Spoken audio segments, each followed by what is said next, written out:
Hi, greetings, welcome.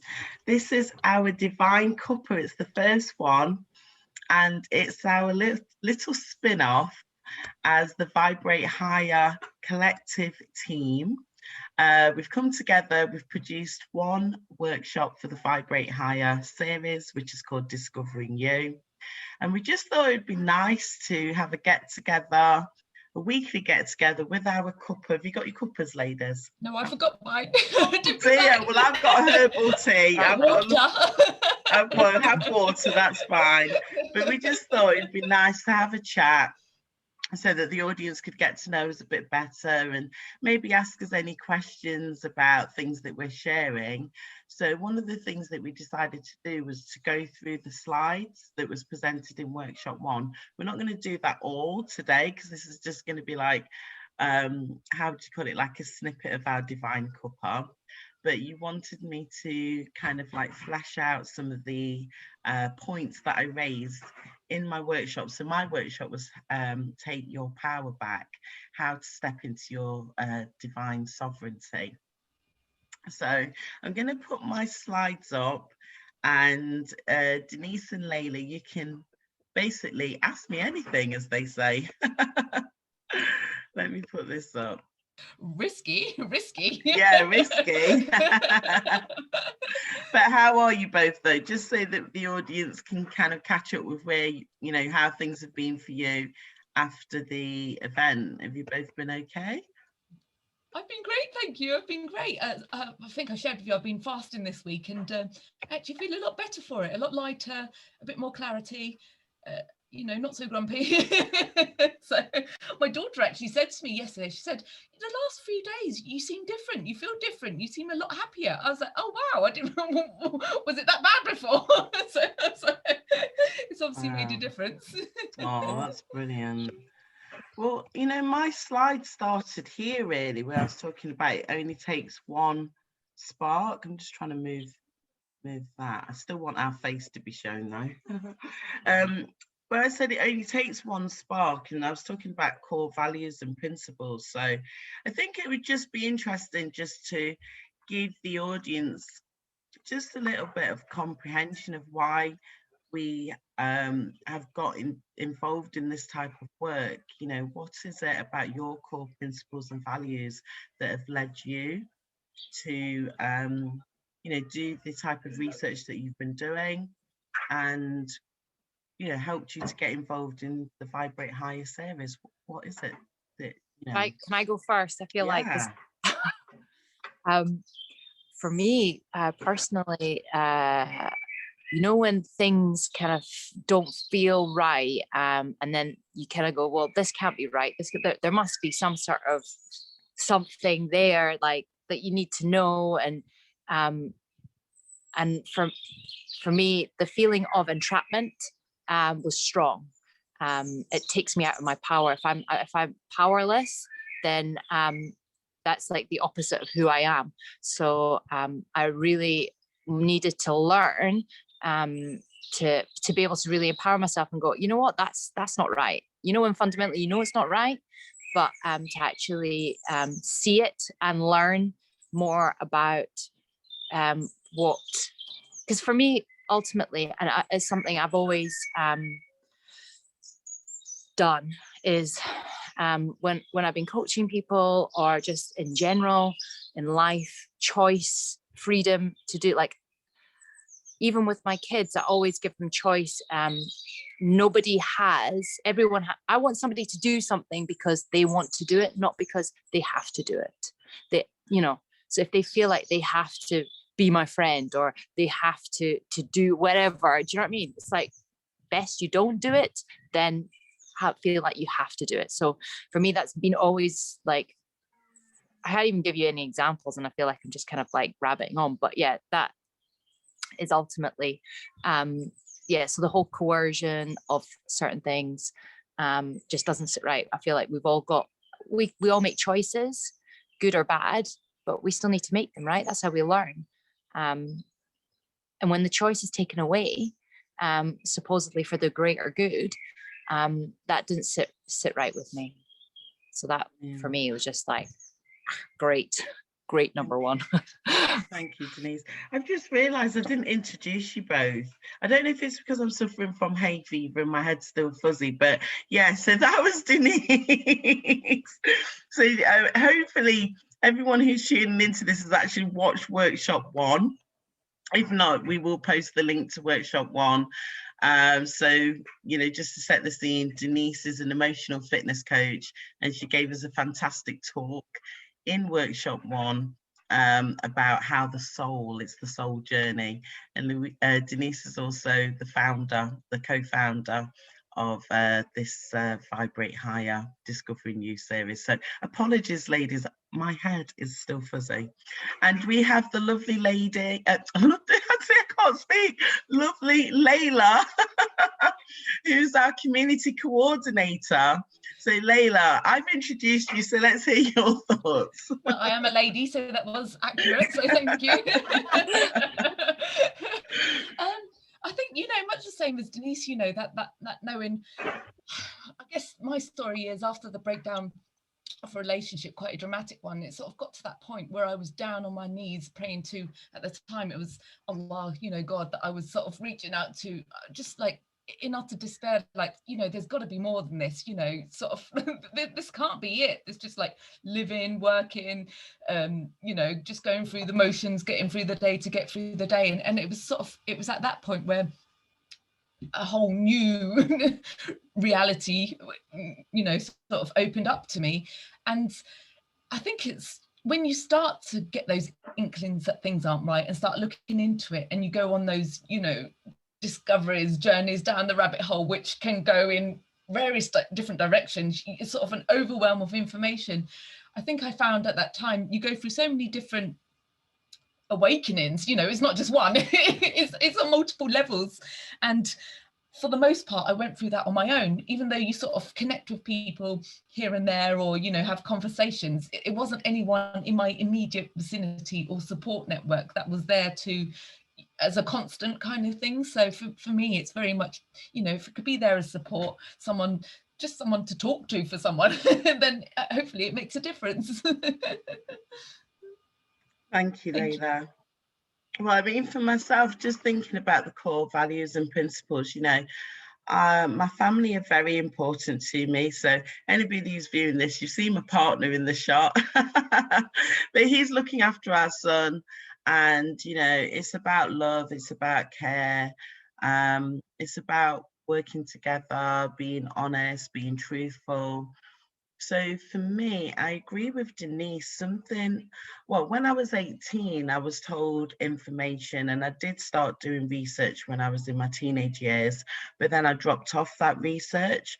But my daughter started saying things. So my daughter is now 27. And she started saying things. And I would say, Destiny, you can't say that. Why are you talking like that? And she's like, Mum, it's true, it's true. And then I kind of like, you know, I didn't want to dismiss her, but I wasn't really clear what she was trying to say. But last year, it would have been August, I just sensed that something wasn't quite right. And I didn't think I was the only one thinking like that, because I was speaking to close friends. But I thought, I can't hear anybody else saying this. And then I went onto a social media platform, and there was some footage of some protests that were happening in London. And I thought, oh, people are thinking the same way as me. And then that just really sparked my curiosity to find out, well, what is it that they know that maybe I don't know, that I need to find out? And that was just the journey that I started to go on. So I'm going to go on to the next slide now and see. It was 2 weeks. I was going to say, I think as well, and I guess the reason why we put this the way that we put it together is that even when information comes and it's maybe believable or not, because it's just like, well, how can it be? Is there's so much to take in, but also emotionally you have to be in the right place to take it on board. And so this is very much a step-by-step process and being able to digest certain realities. And the biggest one for me was like the lockdown, just in general. Like it just didn't feel right. And then, you know, so I just want to say that. No, that's great, Deniz. Thank you. Really good point. Yeah. Very good. So let me go to another slide now. Like I said, it's been 2 weeks. Is it 2 weeks? No, it's just a week, wasn't it? It feels like 2 weeks since the event. Yeah. So this was my second, I think this was my second slide. But I was basically saying, you know, we have to get comfortable with being uncomfortable. And I think Deniz has actually led us into this slide by talking about how she felt about the lockdown.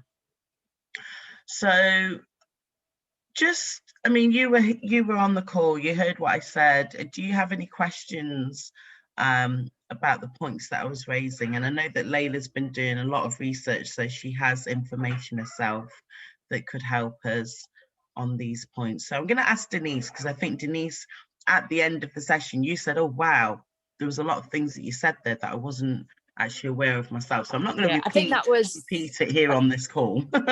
Yeah, no, I think that was more on the next slide. But I guess for people who are new to this, preparing for the 5D world, 3D world, 5D world, I guess we need to sort of elaborate on that. What does that mean? And people don't really understand like the role of the ego. I also feel I think we are we're as a society, we're so programmed to listen to the external and wait for the external to tell us what to do, who to be. And this is something that kind of dawned on me, because we're always adding to ourselves. Then, you know, we get to a point in our lives where we feel lost and confused and we don't know who we are. So, yeah, so I guess the 3D world is that where we experience from our head, whereas the 5D is where we experience life by taking away. Is that like a really, I feel like it's a sort of really simplistic way of explaining the two. I think Layla would probably have a bit. I think I'd agree with you there in the most part. You know, I do find that we don't quite have the terminology to be able to explain what it is that's actually happening. And so there's terms like 3D and 5D that are used, which don't actually mean much if you don't have anything to sort of like correlate it to. And whether it's actually correct or a direct representation of what's happening, I don't think matters so much in that, rather than it is something that's being used as a representation that people can relate to. And yeah, much the same as Deniz says, my understanding of it is it's a change in frequency. And again, that's something that it has no meaning unless you can sort of relate it to anything. But in that, it is that change from the, I guess, the logical mindset to more heart-based, more love-based, more inclusive, isn't it? Yeah. And I see that change, you know, 3D, 5D. It's not a change in location, it's not a change in place, it's a change in perception, it's a change in the way you perceive the world, in the way you interact with it. And that all comes from the inner workings first, how you feel about yourself first. That's where it all starts. So that's my brief summary. Oh, do you know what, Layla, you've hit it on the head, because on Thursday night, basically I went through some meditation and self-care came up for myself, which, working as a wellness coach stroke lifestyle coach, encouraging other women to look after their self-care, is a message that I'm constantly putting out. But clearly there is aspects of myself that haven't been addressing that. So I agree with what you're saying about it's looking at the emotional, and Deniz said it as well, we've got to do the inner work. So part of my inner work hasn't been consistent, and that's something that I need to do. I want to just touch on the point here about mass programming, because I didn't really go into details on the call, but Deniz again said it in her introduction here, that we're constantly waiting for external factors to tell us when we can do something and when we can't do something. So, you know, people have to acknowledge that your intuition is there for a reason, but we have been given different ways of taking information, which has actually changed our perspective on an unconscious level as well. So there's different aspects. You've got the television, you've got mass media, you've got, so obviously that includes the newspapers, you've got social media that's included in there. Programming has been done in so many different forms. So I do feel that doing that inner work is really important. It could be spending more time in nature, which I have done for the last 2 days and suffered because I've got really bad hay fever. But, you know, spending time in nature, doing your meditation, fasting, making sure that you're drinking more water, keeping your body hydrated. There's so many different examples, but it's really important that we do that work, because the world is changing. For those that are still looking at the world from a particular perspective, then there's no judgment, but you do have to recognize that there are those of us who are actually now looking at the world through very different lenses. And I think what I was going to say was I feel like the people that I know that have like kind of gone with everything and waiting for things to go back to normal, they're the ones that are suffering the most, like emotionally. I can see that they're battered, like just life is just battering them constantly because they're trying to keep things together. They're not trying to make sense of it, but they are getting sucked into the confusion of it all, which is wearing them down. And I really see that with people a lot. Which is interesting, Deniz, because the workshop title we chose very carefully was Healing the Chaos and Confusion. And I suppose without this type of explanation, people may not comprehend. Why was it called that? We couldn't cover everything in the workshop, and we knew that when we were planning it. So we had to, you know, be very selective of what we were going to talk about. But then the idea is that the membership, the community, will help people to work out and work through the other aspects that you're talking about there, Deniz, in terms of emotionally, if all the change is becoming overwhelming, how do you get that support? That's great. You know, what you both touched on there, and the whole thing, it all comes back to the self. It always starts with the self, you know, and I think that's another, what I see or feel is a misconception in the whole 3D, 5D presentation of things, is that people say moving from service to self to service to others. And I don't think that's completely accurate, because for you to be in a position to be of valuable service to others, you have to be first have yourself in balance and alignment and to be whole and complete there. Otherwise you're not in a position to be to sort of awaken and tap into your creativity and to work from a place of passion and you know, joy. So it's never one or the other, it's always the balance, you know, in the middle, achieving it all. That's fantastic. You've hit that on the head there, Layla. So do you know what? I'm sorry to interrupt. Yeah, the message has been constantly is you're doing it for other people. And for me, that just grated me, because, like, you know, when you do any sort of coaching or mentoring, it's always you put the onus on them. Is like, what is it, you know, forget about everyone else, what makes you happy, and maybe making other people happy. And in some ways, if things don't really bother you, like wearing a mask, then you just do it just to make other people happy. That's completely fine. But when you actually are suffering yourself, you know, you can't breathe, you feel like, you know, lots of different things. I think it's counterintuitive, because you're never going to make anyone else feel happy. That's never going to happen. You can't make anyone love you. You can't force anyone to do anything. So for me, that was like another like thing that really confused me as well. It's like, what? How can you say this? This makes no sense. Okay, so I'm going to wrap it up here because we just want these Divine Cuppas to be like snippets of conversation to help people to comprehend how we've put the workshop together. The next time we meet, we will continue to go through the slides. So if I just share it now, just to let any of the viewers, if you have any questions, so next time we meet, we'll be diving into this slide. I definitely can't start this conversation right now because this is a big one, but we will be talking about comprehending universal divine law. So we'd love for you to be in that conversation with us. So if you have any questions, then please post them underneath the platform that you're viewing this video on, and we will cover them there. But you know what, Deniz and Layla, it's been absolutely fantastic. I always love connecting with you, so it's been great to have this opportunity to talk to you. I'm just going to head back to the other slide so that we can, oops, giving it away.